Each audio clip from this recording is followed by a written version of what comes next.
오늘 우리가 함께 나눌 성경 본문은 앞서 읽은 마태복음 15장 전반부에 포함되어 있는 마태복음 15장의 14절입니다. 마태복음 15장 14절에 기록된 주님의 말씀을 다시 한번 낭독하겠습니다. 그냥 두라. 그들은 맹인이 되어 맹인을 인도하는 자로다. 만일 맹인이 맹인을 인도하면 둘이 다 구덩이에 빠지리라 하시니. 아멘. 설교 후에는 시편 95편 4절 5절 6절을 이어서 부르도록 하겠습니다. 사랑하는 주 예수 그리스도 안에 있는 형제 자매님들, 만약 여러분이 지금까지 한 번도 가본 적이 없는 장소를 방문하거나 기억이 흐릿해져 버린 먼 옛날에 간 곳을 다시 찾아가게 된다면 아마도 누군가의 도움을 필요로 할 것입니다.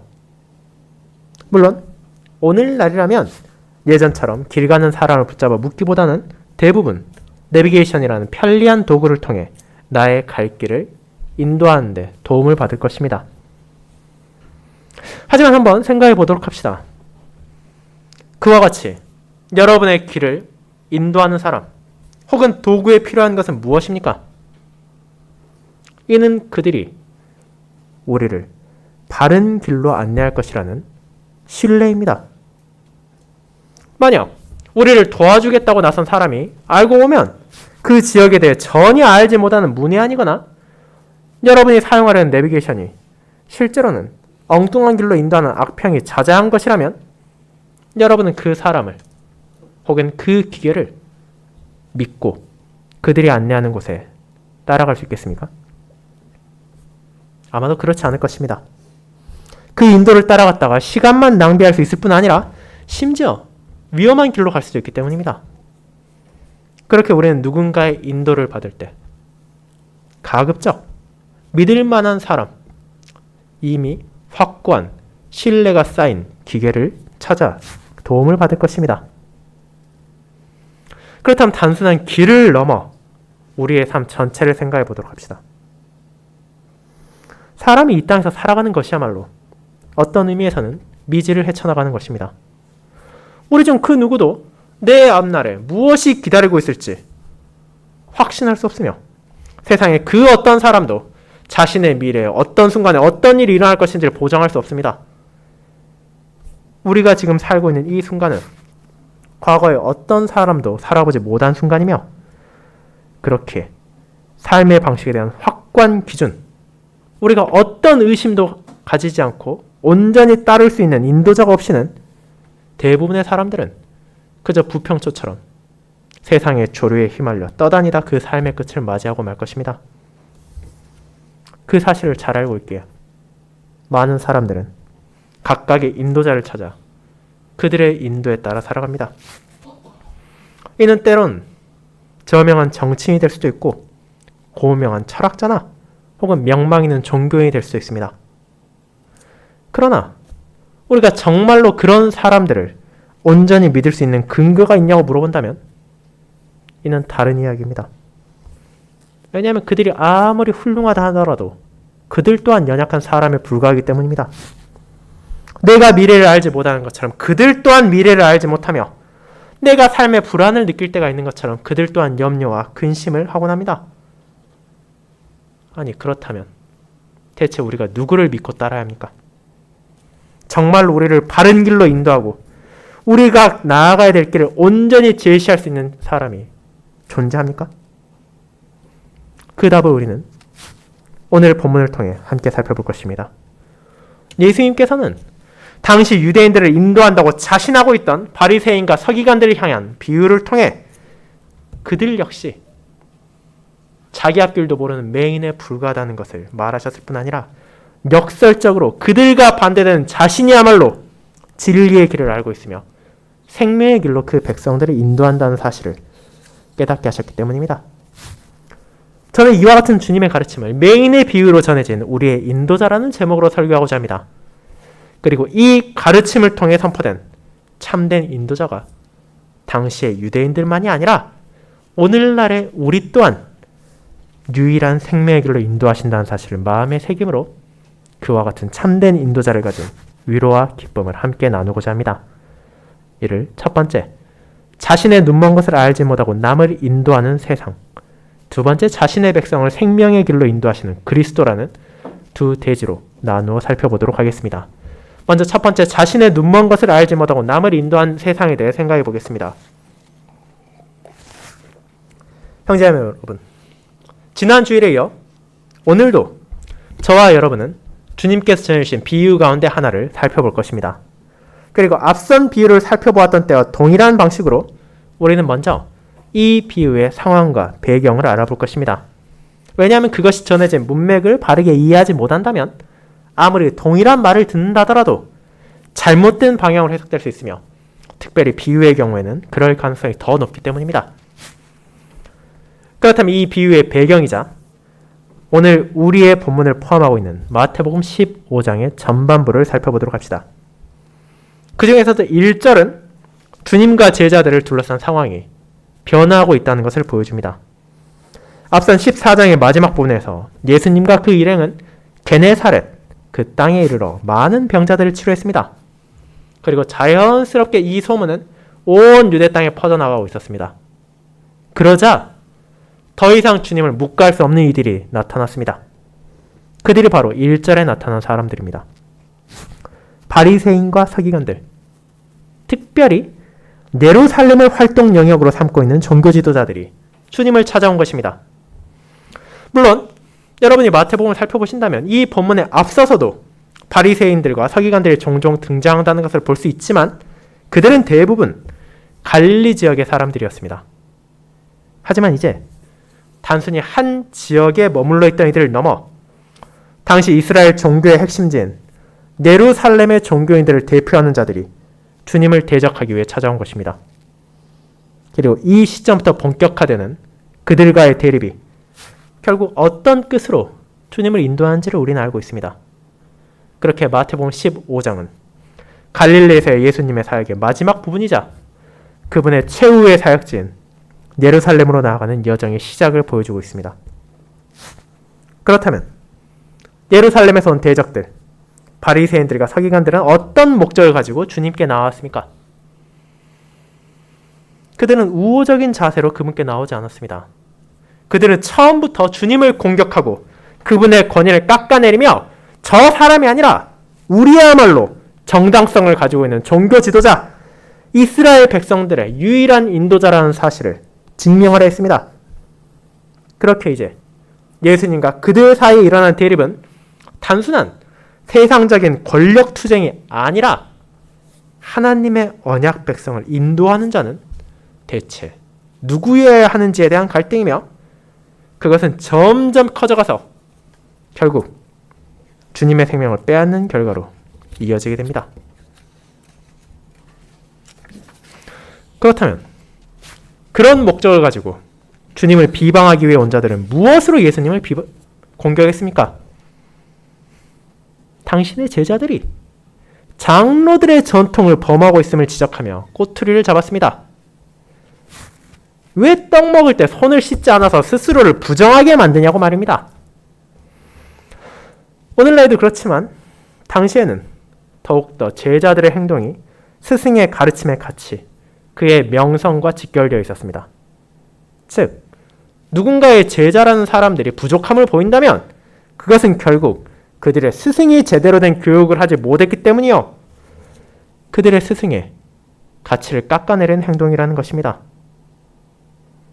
그렇게 예루살렘에 온 바리새인들이 그리고 서기관들이 제자들의 모습을 보았을 때 그들이 떡 먹을 때 손을 씻지 않는 것은 아주 좋은 근거였습니다. 왜냐하면 그들이 가지고 있는 장로들의 전통을 범하는 것이었고 그를 통해 주님의 가르침을 깎아낼 수 있었기 때문입니다. 그렇다면 예수님은 그런 공격에 대해 어떻게 대답하십니까? 3절을 보시면 여러분은 이와 같은 답변을 볼 수 있습니다. 너희는 어찌하여 너희의 전통으로 하나님의 계명을 범하느냐고 말입니다. 자, 이것은 어떻게 보면 그들의 말에 대한 합당한 답변은 아닌 것처럼 보입니다. 왜냐하면 그 질문에 또 다른 질문으로 돌려주었기 때문입니다. 하지만 사실 이 말씀 안에는 그 질문에 대한 답이 들어있습니다. 서로 손을 씻지 않았다더라도 그것은 하나님의 계명, 언약 백성들이 마땅히 지켜야 하는 진리의 가르침, 그것이 아니라 결국 너희의 전통에 불과하다는 것입니다. 물론 우리가 쉽게 생각할 수 있듯이 떡을 먹기 전에 손을 씻는 것 자체는 결코 나쁜 것이라 할 수 없습니다. 당시 근동 지방에는 먼지가 많이 날렸고 더운 날씨로 인해 바깥 활동을 하고 나면 손에 땀과 오물이 묻을 가능성이 높았습니다. 그렇게 식사 전에 손을 씻는다면 좋지 않겠습니까? 그 자체는 어떤 나쁜 것도 없습니다. 하지만 문제는 그와 같은 단순한 위생적인 것을 바리새인들이 그들의 전통 안에서 의식적인 정결, 즉 하나님 앞에 합당한 자로 살아가기 위한 종교적인 규범으로 만들었다는 데 있습니다. 그들은 이를 장로들의 전통이라 말했지만 바리새인들이 근거로 삼은 구약 성경에 나오는 모세의 가르침 안에는 모든 백성들이 떡 먹기 전에 손을 씻으란 말이 나오지도 않습니다. 다만 제사장들이 공적인 직무를 행할 때 그리고 그들에게 주어진 몫의 제물을 먹을 때에는 손과 몸을 씻어야 한다고 기록되었을 뿐입니다. 그리고 우리는 어렵지 않게 그 이유를 짐작할 수 있습니다. 그의 공적인 직무를 행하기 전 제사장은 특별한 정결이 요구되었기에 그가 하나님 앞에 나아가기 앞서 손을 포함한 몸을 정결하게 씻는 것은 당연한 것이었고 그들의 몫으로 주어진 제물을 먹을 때에도 그것이 하나님께 바쳐진 것에서 주어진 것이기에 자신을 살피고 그것을 취하는 것이 합당하다는 것을 이를 통해 보여주고자 한 것입니다. 그런데 문제가 무엇입니까? 그와 같이 제사장들에게 요구되었던 제의적인 정결을 심지어 제사장이라 하더라도 항상 요구된 것이 아닌 자세를 바리새인들은 모든 백성들이 언제나 지켜야 하는 전통으로 만들었다는 것입니다. 그리고 이를 지키지 못한 자들을 장로들의 전통을 지키지 않은 자라고 간주하고 너희는 하나님 앞에 부정한 자라고 비난했습니다. 그렇다면 삼가해 보도록 합시다. 여러분은 정말로 떡 먹기 전에 손을 씻지 않은 것이 하나님의 계명을 범한 것이라 생각하십니까? 그 답은 그렇지 않습니다. 물론 앞서 말한 것처럼 그 당시 상황에서 손을 씻는 것, 식사 전에 손발을 깨끗하게 하는 것은 위생적이고 바람직한 행동이라 할 수 있지만 그것을 서로 하지 못했다더라도 그 누구도 그들을 하나님 앞에 부정한 자라고 말할 수는 없습니다. 그것은 그저 바리새인들이 세운 그들만의 전통에 불과한 것이기 때문입니다. 그렇게 자연스럽게 주님은 지금 너희가 말하는 것이 잘못되었음을 깨닫게 하셨습니다. 그뿐 아니라 예수님은 또 하나의 사례를 들어 그들이 고집하는 전통이 얼마나 잘못된 것인지를 꼬집으십니다. 주님께서는 제5계명과 출애굽기의 기록을 인용하여 자식이 부모를 공경하는 것이 마땅한 것임을 제시하십니다. 그런데 이와 같은 하나님의 말씀과 대조적으로 그들은 무엇이라 말합니까? 5절은 다음과 같이 기록되어 있습니다. 너희는 이르되 누구든지 아버지에게나 어머니에게 말하기를 내가 드려 유익하게 될 것이 하나님께 드림이 되었다고 하기만 하면 그 부모를 공경할 것이 없다고 말합니다. 지금 주님께서 무엇을 말하시는지 여러분은 이해하기 어려울 수 있습니다. 이것은 고르반이라고 불리는 당시의 특수한 종교적인 행위와 연결되어 있습니다. 간단하게 말하자면 이것은 특정한 형식의 서원, 맹세라고 말할 수 있습니다. 하나님께 무엇을 바치고자 하는 서원은 그들에게 강제된 것이 아니지만 동시에 그렇다고 해서 악한 것도 아닙니다. 그렇게 때로는 누군가가 하나님께 바치기로 서원한 것을 가족이나 친지들의 방해로 이루지 못하는 것을 막기 위하여 하나님께 맹세한 것을 다른 이들이 취할 수 없도록 바리새인들의 전통은 규정했습니다. 그처럼 그 시작은 나름의 선한 의도를 가지고 있었지만 이것이 어떻게 악용되었는지 아십니까? 예수님께서 말씀하신 것처럼 부모를 봉양할, 부모를 공경할 의무를 회피하는 데 이것이 악용되었습니다. 유대인들은 하나님께서 제5계명에서 명하신 것을 알고 있었고 부모를 섬기기 위해 자신들의 소득의 일부를 드리는 것을 당연하게 여기고 있었습니다.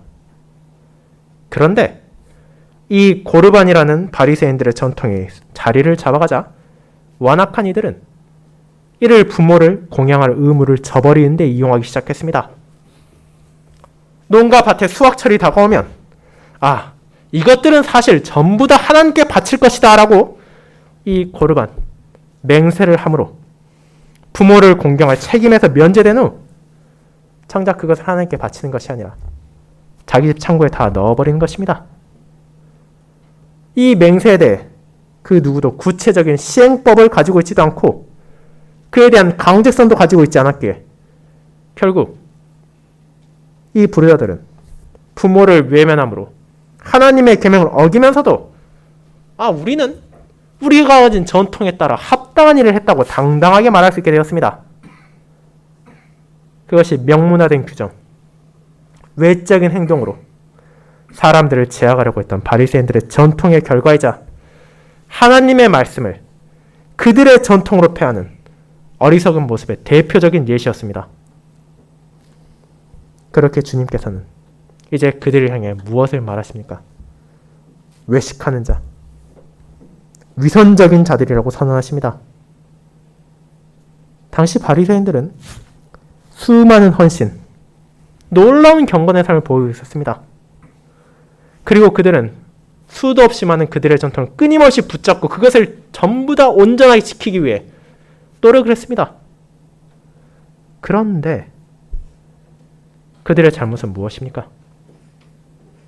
그 모든 행동의 목적이 하나님께 영광을 돌리고자 하는 것이 아니라 결국 다른 이들로부터 높임을 받기 위한 것이며 하나님 앞에 스스로의 능력으로 의로움을 얻었다는 잘못된 교만감을 충족시키기 위한 것이었습니다. 그러니 그들에게 주어질 말은 칭찬이 아니라 이사야의 꾸짖음입니다. 이 백성이 입술로는 나를 공경하되 마음은 내게서 멀도다. 사람의 계명으로 교훈을 삼아 가르치니 나를 헛되이 경배한도다. 이사야 29장 13절에 나온 이 말씀은 이사야 당대의 어리석은 백성들만이 아니라 후대에도 계속되는 마음이 아닌 외적인 행동으로만 하나님을 섬기고자 하는 모든 자들, 하나님의 말씀보다 사람의 전통, 사람의 가르침이 더욱 높다 생각하는 교만한 자들을 향한 예언임을 주님께서는 말하십니다. 그들이 아무리 자신들의 전통을 붙잡고 수많은 계명들을 직접 만들어서 그것을 따른다 하더라도 그 마음에 있어야 할 하나님을 향한 공경이 없다면, 하나님을 향한 사랑이 없다면, 하나님을 향한 감사가 없다면 그 모든 노고는 헛된 것에 불과합니다. 아무리 자기들이 입으로 하나님을 사랑한다고 노래를 부른다 하더라도 하나님께서는 이를 받지 않으실 뿐 아니라 기뻐하시지도 않을 것입니다. 그런데 문제가 무엇입니까? 그런 위선자들, 그런 외식하는 자들이 당시 언약 백성들을 인도하고 있었습니다. 심지어 더 큰 문제가 무엇인지 아십니까? 그들이 스스로의 부족함을 인정하고 그 부족함에도 불구하고 일단 자신들에게 주어진 최선을 다하며 더 나은, 더 합당한 인도자를 구하는 것이 아니라 오직 나야말로 진정한 인도자이자 우리야말로 그 누구도 대신할 수 없는 참된 목자라는 교만에 빠져 있었다는 사실입니다. 그렇게 지금 그들이 주님을 찾아온 것 또한 그분에게서 바른 가르침을 받기 위한 것이 아니고 자기들의 어리석음을 깨우쳐 줄 것을 기대한 것도 아니라 우리만이 가지고 있어야 할 백성들의 인도자, 그들을 하나님의 뜻 안에서 가르치고 인도하는 역할을 감히 대신하려고 하는 자를 비판하고 공격하려고 한 것입니다. 그렇게 주님께서는 오늘 본문의 비유에서 그들을 어떻게 말하십니까? 맹인이 맹인을 인도하면 둘이 다 구덩이에 빠지리라고 선언하십니다. 이는 간단한 비유이지만 당시 상황을 이해한다면 결국 가볍게 볼 수 없는 비유입니다. 주님께서 이 땅에 살아가실 때 언약 백성들의 종교적 지도자 위치에 있던 바리새인과 서기관들은 그들만이 참된 인도자라 생각했고 우리의 전통에 따라 살아간다면 너희들도 스스로의 힘으로 하나님 앞에서 의를 얻을 수 있다고 가르쳤습니다. 그런데 그것이 어떤 결과를 가져옵니까? 그들은 자신들을 따르는 모든 자들과 함께 멸망의 구덩이로 빠질 뿐입니다. 13절에 나오는 비유로 말하자면 그들이 하나님께서 심으신 것이 아니라 그들 스스로의 전통을 붙잡고 살았기에 결국 논에 심은 가라지처럼 뽑혀버릴 뿐이라는 것입니다. 그들의 전통을 붙잡으며 붙잡을수록 점점 더 진실된 마음이 아니라 외적인 행동에 집착하게 되며 오히려 그 행동을 해야 하는 본질, 하나님을 향한 경외와 사랑은 뒷전이 되기 때문입니다. 그와 같은 병폐가 이미 그들의 사회 가운데 드러나고 있었음에도 불구하고 자신들이 잘못했다는 인식은 전혀 하지 않은 채 참된 진리를 전하는 주님을 경쟁자로 여기고 그분을 공격하러 왔다는 것이 이 예루살렘에서 온 서기관들과 바리새인들의 무지와 어리석음과 교만함을 보여줍니다. 그렇게 주님께서는 이 본문만이 아니라 예루살렘에 들어가신 후에도 동일한 맥락에서 다음처럼 그들을 꾸짖으십니다. 화 있을진저 외식하는 서기관들과 바리새인들이여 너희는 천국 문을 사람들 앞에서 닫고 너희도 들어가지 않고 들어가려 하는 자도 들어가지 못하게 한도다. 마태복음 13절 13절입니다. 그리고 화 있을진저 외식하는 서기관들과 바리새인들이여 회칠한 무덤 같으니 겉으로는 아름답게 보이나 그 안에는 죽은 사람의 뼈와 모든 더러운 것이 가득하도다. 이와 같이 너희도 겉으로는 사람에게 옳게 보이되 안으로는 외식과 불법이 가득하도다 라고 동일한 마태복음 23장 27절 28절에서 말하심을 통하여 결국 하나님을 향한 마음을 버리고 외식으로 가득한 것은 아무리 그것이 사람들이 볼 때 겉으로는 아름다워 보이고 훌륭해 보인다 하더라도 헛된 것에 불과하며 그들의 어리석음으로 인해 인도된 모든 자들까지도 함께 구덩이에 빠뜨릴 뿐이라는 사실을 주님은 선언하십니다. 사랑하는 형제자매 여러분, 그렇다면 외적인 행동에만 집착하고 그로 인해 참된 본질을 잊어버린 자칭 인도자들, 실상은 길을 알지 못하고 구덩이로 다른 이들을 끌고 가는 맹인과 같은 사람들이 그 당시에만 있었습니까? 그렇지 않습니다. 이사야가 기록한 것 같이 이는 구약시대 선지자들의 시대에도 있었고 예수님께서 이 땅에서 사역하던 때에도 있었을 뿐 아니라 그 이후에도 계속해서 나타나고 있습니다. 오늘날도 예외가 아닙니다. 심지어 저와 여러분 역시 그런 교만하고 어리석은 인도자가 될 수도 있습니다. 우리에게 주어진 하나님의 말씀에 외적으로만 증거하려 하고 그와 같은 잘못된 생각이 진리라고 타인을 강제할 때 우리는 바리새인과 동일한 외식을 언제라도 범할 수 있습니다. 그뿐 아니라 우리의 예전을 비롯하여 교회에서 이어지는 아름다운 전통들을 그것에 담긴 본질과 의미를 망각한 채 그저 외적인 겉모습에만 집착하게 된다면 우리 또한 구덩이로 형제와 이웃을 끌고 나가는 자도 될 수 있습니다.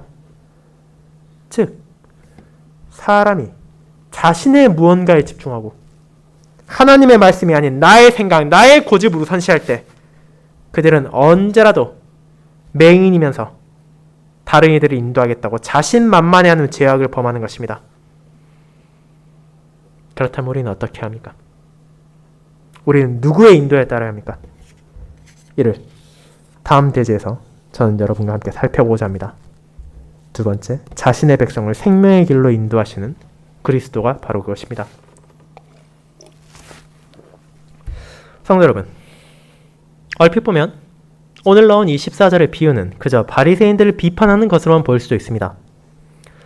하지만 그 안에 담긴 의미를 생각한다면 그들과 다른 참된 인도자로서의 자신을 예수님께서 드러내고 계신다는 것을 우리는 깨달을 수 있습니다. 맹인이 맹인을 인도할 때 그들을 건질 수 있는 사람은 누구입니까? 바로 온전한 시력을 가지고 그들 앞에 무엇이 있는지를 알고 있는 인도자입니다. 그곳의 길을 잘 알고 지금 나아가는 방향이 아니라 어디로 가야 안전한지, 어디로 가야 그들이 원하는 곳에 갈 수 있는지를 전할 수 있는 그런 사람이 합당한 인도자가 될 수 있습니다. 그리고 주님께서는 이제 바리새인 서기관들의 위험함을 지적하실 뿐 아니라 그들이 놓치고 있는 참된 진리를 선포하심을 통해 역설적으로 그들과 다른 자신이야말로 하나님께서 준비하시고 그들을 위해 이 땅에 오신 인도자라는 것을 알려주십니다. 주님께서는 그들의 잘못이 무엇인지를 말하실 뿐 아니라 그렇다면 진정 중요한 것이 무엇인지도 숨기지 않으십니다. 사람을 더럽게 만드는 것, 즉 단순히 물리적으로 더럽게 만드는 것이 아니라 사람을 하나님 앞에 더럽게 만드는 것은 무엇입니까? 바리새인들은 철저한 종교적 규범에 따른 음식의 구별과 손과 몸을 씻는 제의적 정결에 의해서 부정함을 피할 수 있다고 주장했습니다. 그렇게 그들은 먹고 마시는 것에 있어 특별한 주의를 기울일 뿐 아니라 그들의 행동것에 있어서도 언제나 조심하고 또 조심했습니다.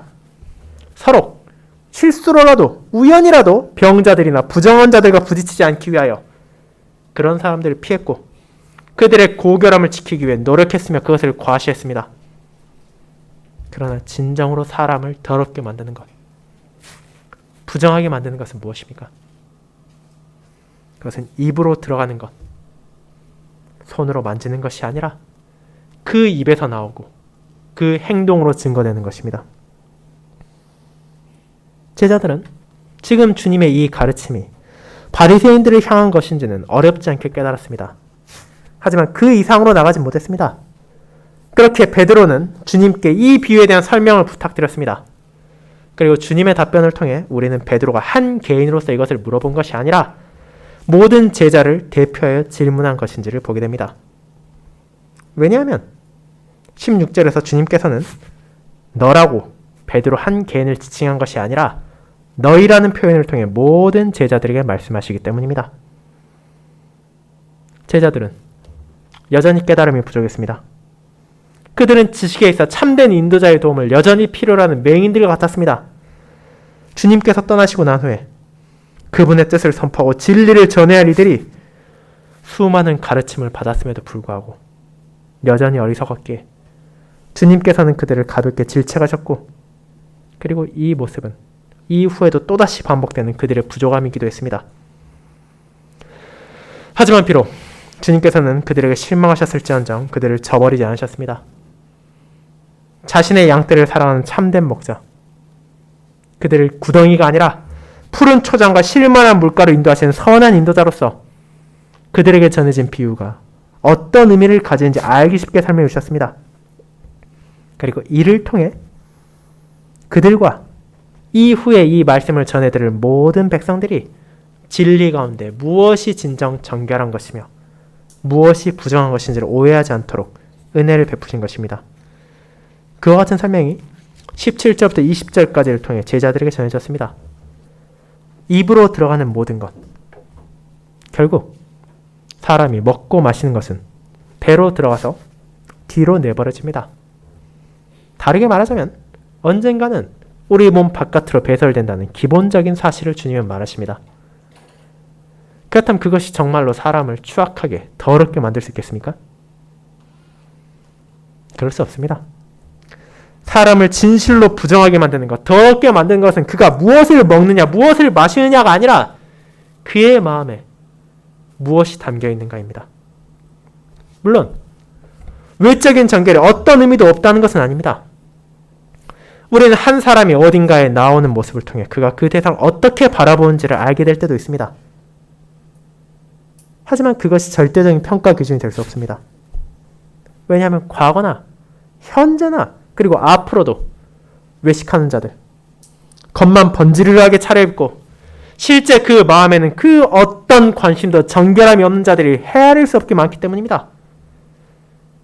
그리고 그와 반대로 마음에는 진정한 아름다움을 갖추고 있으나 부득이하게 마음과 달리 외적인 모습을 갖추지 못하는 경우도 생길 때가 있음을 우리는 알고 있기 때문입니다.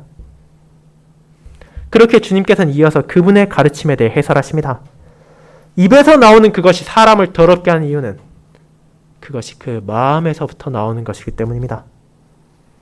한순간 몸에 들어갔다가 언젠가 배설되는 것이 아니라 그의 마음에 항상 자리 잡고 있는 생각과 욕망과 가치관이 그 입을 통해 나오는 것이기에 참된 의미에서 사람을 깨끗하고 더럽게 하는 것은 그 입으로 먹고 마시는 것이 아니라 그 입에서 어떤 것이 나오는지, 그 행동에서 무엇이 증거되는지입니다.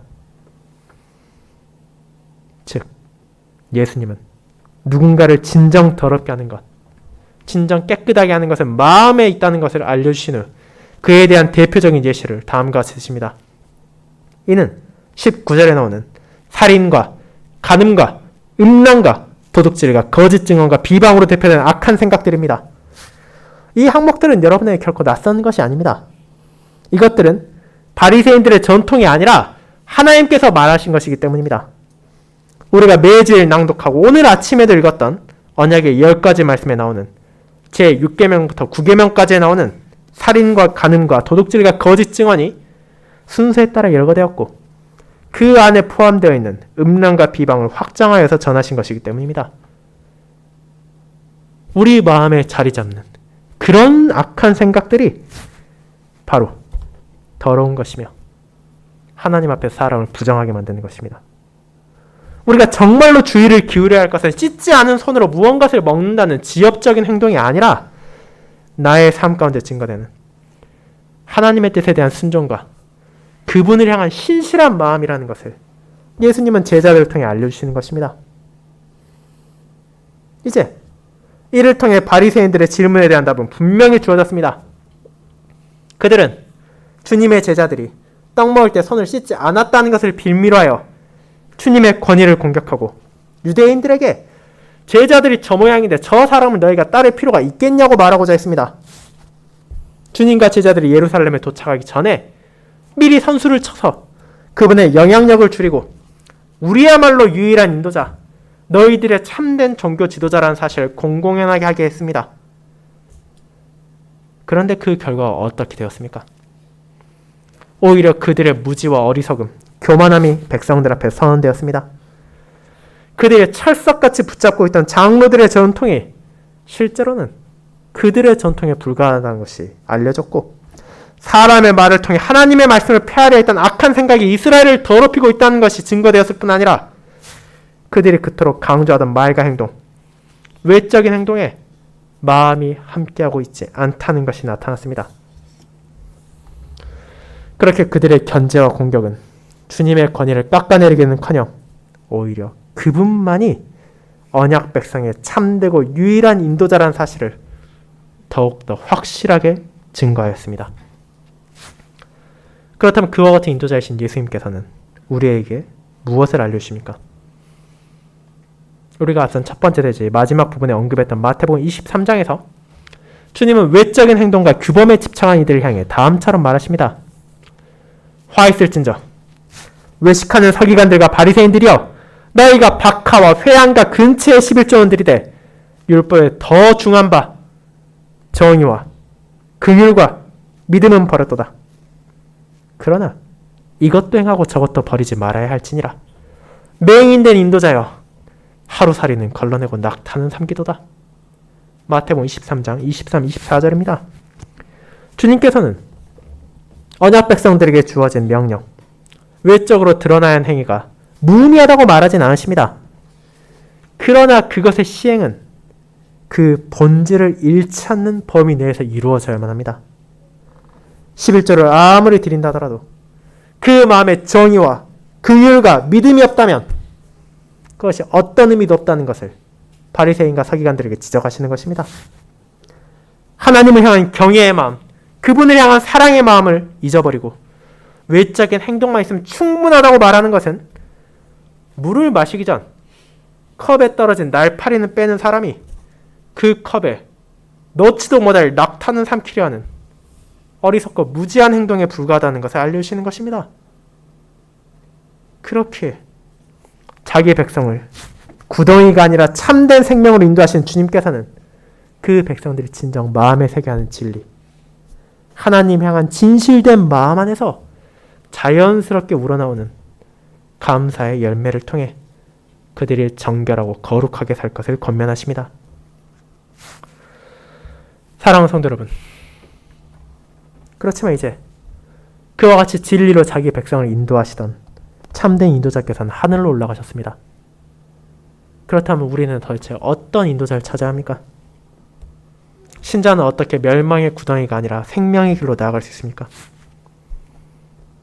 그 이유는 예수님께서 육신으로는 하늘 아버지 우편에 앉아 계시지만 그 백성을 저버리지 않았기에 우리는 생명의 길을 향할 수 있습니다.